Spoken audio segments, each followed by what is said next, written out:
Kur isha 7 vjeç, nëna më mësoi të numëroja brinjët e mia në pasqyrë. Ishte një herë një vajzë, më thoshte ajo, duke drejtuar gishtin për gjatë harkutim të kraharorit, që kishte një shtëpi të bukur brenda trupit të saj. Dhe ajo shtëpi kishte dritare, dhe nga ato dritare dilte gjithë bota për ta parë. Unë nuk e kuptoja atëherë. Tani e kuptoj. Sepse për 32 vjet jetova brenda asaj shtëpie, duke menduar se isha vetëm një vizitore.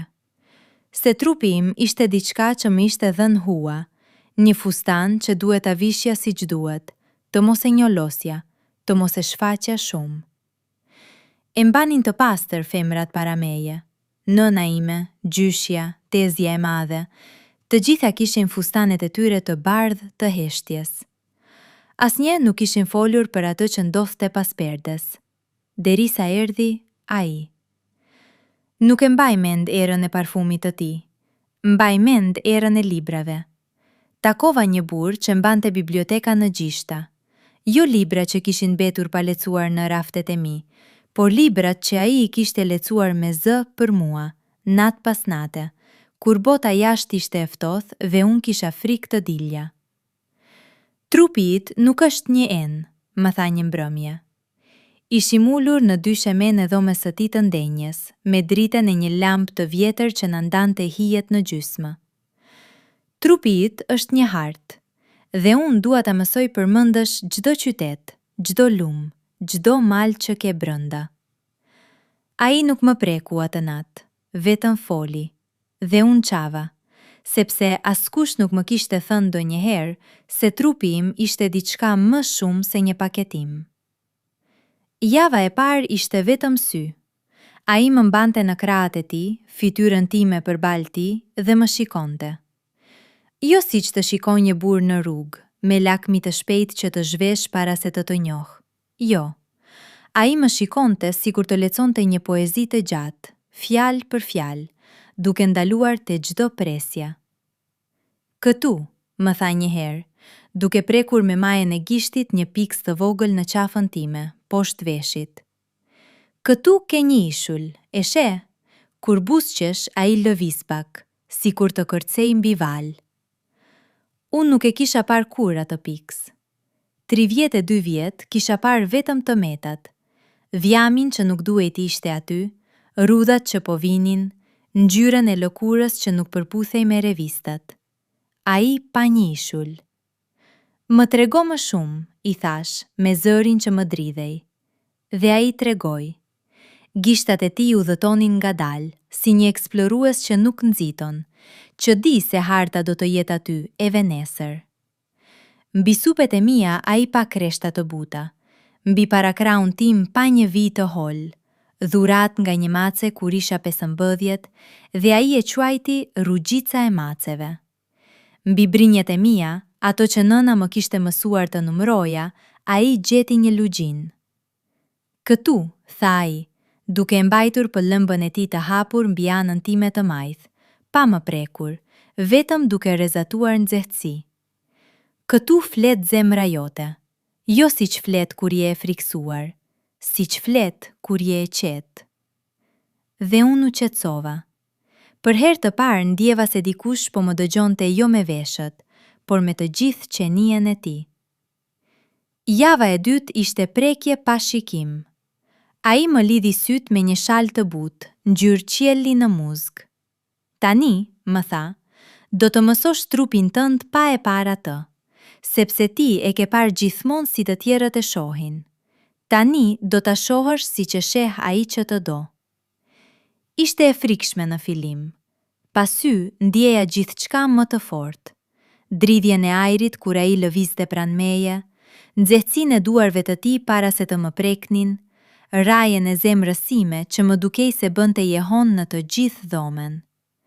Dhe pastaj ai filloi të fliste. Këtu, tha, duke prekur pëllëmbën time të djathtë, ke një dritare. Jo një dritare që hapet nga jashtë, por nga brenda. Kur dikush të prek këtu, ti hapesh. E di pse? sepse këtu ke mbajtur lotët e fëmjerisë. Kur qaje, ti mbulonit syt me këtë dorë, ajo mban mend. Unë nuk isha qarë para ti, por a I e dinte. Gishtat e ti zbritën poshtë, te kyçi I dorës sime. Dhe këtu, vazhdoi ai, ke një lumë, rjedh ndadal, por rjedh. Kur je e lumtur, ai bëhet më I ngroth. Mund ta ndjej edhe tani, edhe pa të prekur, sepse ti je e lumtur tani apo jo? U përpoqa të thosha diçka, por fjalet nuk dolen. Vetëm tunda kokën, dhe ai e ndjeu lëvizjen time, dhe buzëqeshi. Unë e ndjeva në zërin e tij. Mirë, tha, sepse unë dua të njoh vetëm kur je e lumtur, jo kur je e friksuar, jo kur je e detyruar, vetëm kur je ti. Java e tretë ishte drita. Ai më çoi në një dhomë ku perdet ishin të gjata, prej liri të bardhë, dhe dielli I pasdites hynte I butë, si mjalti I holluar. Më veshi me një këmishë të tij të bardhë, të gjatë, dhe më uli përballë dritares. Tani, më tha, do të shikosh hijen tënde, jo trupin tënd, hijen. Dhe unë pash. Hija ime në mur ishte e gjatë, e hollë, me kthesa të buta që dielli I pasdites I bënte të valviteshen sikur t'ishin në ujë. Nuk ishte trupi që unë kisha frikë të shikoja në pasqyrë. Ishte diçka tjetër. Ishte një siluet, një kujtesë, një ëndër që ecte ngadalë nëpër mur. E she? Tha ai, duke qëndruar pas meje, duke e bashkuar hijen e tij me timen. Kur të dy jemi bashk, hija bëhet më e madhe. Jo sepse ne jemi më të mdhenj, por sepse drita na do më shumë kur jemi bashk. Ai nuk më preku atë ditë, vetëm qëndroi pas meje duke e lënë hijen e tij të përzihej me timen. Dhe unë pash një grua që nuk e kisha parë kur më parë. Një grua që nuk ishte frikë nga hapësira që zinte. Një grua që nuk kërkonte falje për të qenë aty. Java e katërt ishte fjalët. Ishte një herë, filloi ai një natë, ndërsa unë isha shtrirë në gjunjët e tij me kokën time mbi kofshët e tij, një vajzë që mendonte se trupi I saj ishte një burg, dhe ajo vajzë kishte kaq shumë frikë nga gardianët, nga sytë të tjerëve, nga duar që mund ta preknin pa leje, nga pasqyra që I tregonte vetëm atë që ajo urrente, sa që haroi se brenda asaj burgu kishte një kopsht. Ai e futi dorën në flokët e mi dhe filloi t'i gëshetonte ngadalë fije për fije. Dhe një ditë, vazhdoi ai, erdhi një njeri që nuk donte të hynte në burg.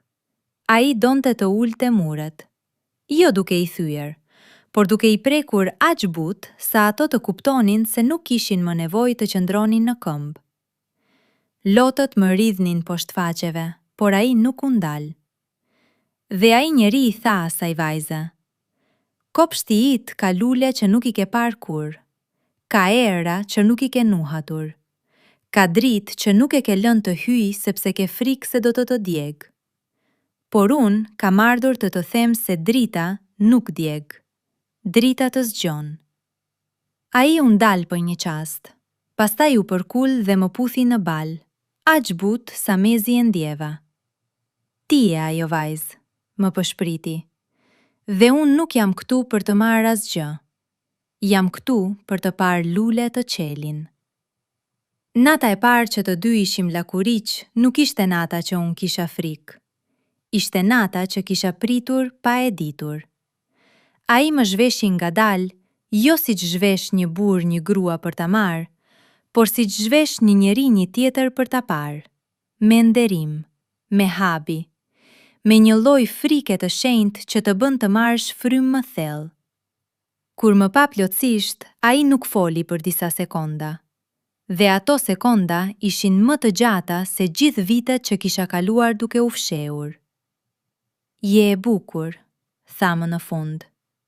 Por nuk ishte fjala e bukur ajo që më preku. Ishte mënyra si e tha, sikur të shqiptonte një të vërtet që e kishte ditur gjithmonë, por që sapo po e konfirmonte. Ai nuk nxitoi. As një pjesë e tij nuk nxitoi. Gishtat e tij u udhëtuan si një përkëvelje e gjatë, si një lutje, duke prekur çdo centimetër të lëkurës si me sikur t'ishte i pari njeri që prekte atë tokë. Këtu, tha duke prekur shtyllën time kurrizore, ke një shkallë. Ajo të çon lart te mendimet e tua. Dhe këtu, duke prekur barkun tim, ke një qyell të vogël. Kur je e qetë, yjet shfashen. Dhe unë ndjeva yje, jo në barkun tim, por në gjithë trupin tim. Një shpërthim i qetë, një ndriçim i brëndshëm që nuk isha ndjerë kur më parë. Tani, më tha duke më marrë duart dhe duke i vendosur mbi gjoks, prek veten. Jo sepse unë dua të shoh, por sepse ti duhet të mësosh se kjo tokë është e jotja.